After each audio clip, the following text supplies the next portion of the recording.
Police station થી આપણો Chaudhary PI હતો, એનો ફોન આવ્યો કે ભાઈ બેન આ તલોદની દીકરી છે અને બારોટના છોકરા જોડે મેરેજ કરી છે. એના મા બાપને જાણ કરી, ત્યાં સુધી એના મા બાપને ખબર નથી. એના મા બાપ એવું કહેતા હતા કે અમારી છોકરી હોસ્ટેલમાં રહીને કોલેજમાં ભણે છે. તો ભાઈ આપણા છોકરા છોકરીઓ શું કરે છે એની જવાબદારી તો એક માતા પિતાની જ છે. ચૌધરી સમાજે આજે રૂણી ગામમાં એક મહાસંમેલન કર્યું. મહાસંમેલનના વિડીયોઝ ને બધું તમે સોશિયલ મીડિયા પર જોયું હશે. મહાસંમેલન કરતા વધારે એ જે ઉપદેશ સાથે મહાસંમેલન થયું એ વિષય પર વાત કરવી છે. એટલે મહાસંમેલન કેમ થયું તો કંકુ ચૌધરી નામની એક યુવતી એ રબારી સમાજના એક છોકરા સાથે પ્રેમ લગ્ન કર્યા એણે, અને પછી હવે સમાજ એવું કહે છે કે અમે દીકરીને પાછી લાવીને રહીશું. કંકુ ચૌધરીનો ગઈકાલે વિડીયો આવ્યો, એમાં એ હાથ જોડીને સમાજને એવી વિનંતી કરે છે કે હું મારા ઘરમાં ખુશ છું, મારા પતિએ મને ખોટી રીતના ભગાડી નથી, એટલે હું મારી મરજીથી એની સાથે આવી છું. મારું એક બાળક છે નાનું, અને એટલે જ અમારો પંખીનો માળો તમે ન વિખેરો, અને સમાજને હાથ જોડીને એવું કહ્યું કે મને પાછી લાવવાની વાત તમે ન કરો.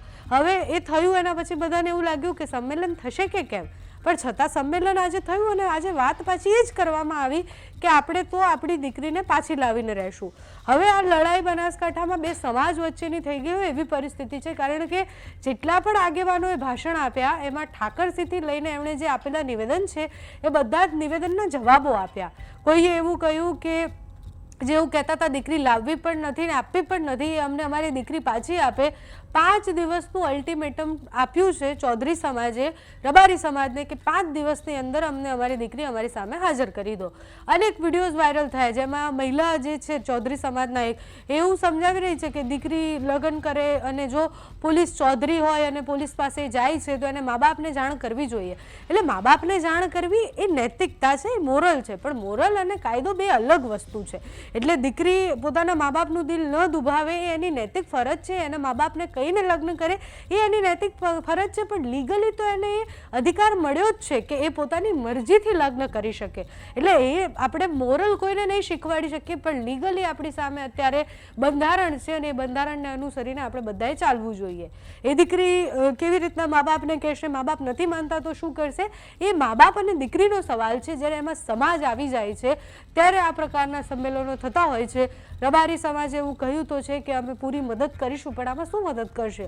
જેના લગ્ન 2 વર્ષ પહેલા થઈ ગયા છે, જેને 1 વર્ષનું બાળક છે, એને તમે પાછી લાવવાની વાત કરો એટલે એ કયા વિષયની, અને કેટલી છોકરીઓને પાછી લાવશો? તમે વિચારો કે આની પહેલા જેણે લગ્ન કર્યા છે એને પણ પાછી લાવશો. અને આ માત્ર ચૌધરી સમાજ રબારી સમાજની વાત નથી, હજી પાટીદાર સમાજ તો એ દીકરીને મળવા જવાનો જ છે. ખેડાવાડો જો કેસ હતો કે જેમાં દીકરી રબારી સમાજના છોકરા સાથે લગ્ન કરવા માટે ગઈ હતી, એ છોકરીનો તો હજી હતો પતો પણ નથી, એની કોઈ પ્રતિક્રિયા સામે નથી આવી. એટલે પાટીદાર સમાજ સિવાય પછી અલગ અલગ સમાજો પણ કમેન્ટ્સમાં આવીને તો લખે જ છે, સોશિયલ મીડિયા પર વિડીયો તો પોસ્ટ કરે જ છે કે અમને પણ અમારી દીકરી પાછી આપો.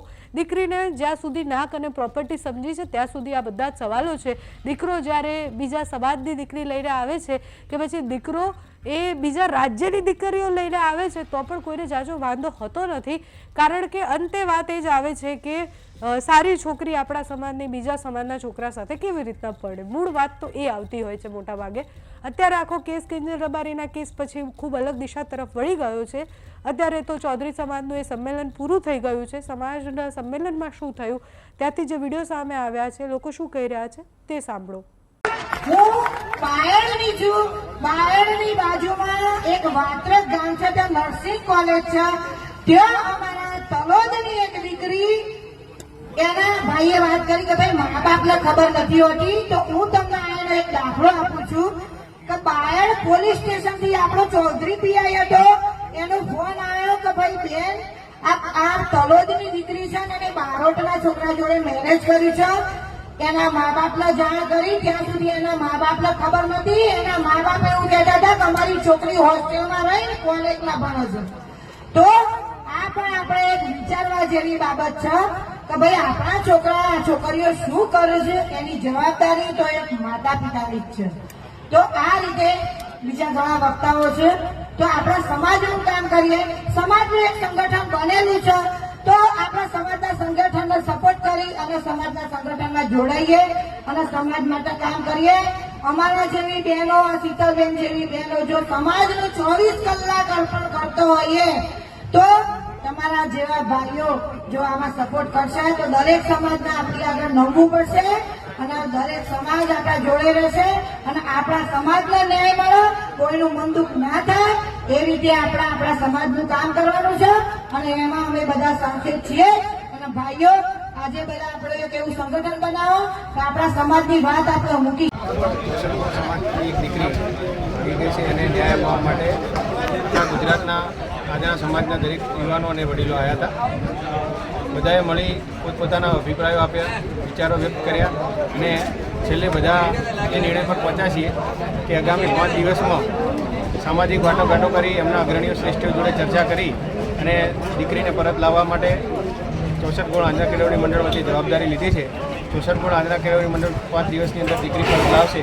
નહીંતર પછી આગામી શું રણનીતિ નક્કી કરવી કેમ કે વળી 5 દિવસ પછી ભેગા થઈશું. યુવાનોમાં પણ આક્રોશ જોવા મળે, યુવાનોમાં આક્રોશ જોવા મળે સ્વાભાવિક છે. દરેક યુવાન હોય એટલે આક્રોશમાં આવી જાય, પણ વડીલો દ્વારા એમને સાંત્વના આપી અને વ્યવસ્થિત જવાબ આપ્યો છે અને આગામી 5 દિવસની અંદર અમે યોગ્ય નિર્ણય લઈશું.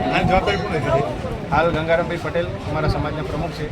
ગંગારામભાઈએ બધી જવાબદારી લીધી છે કે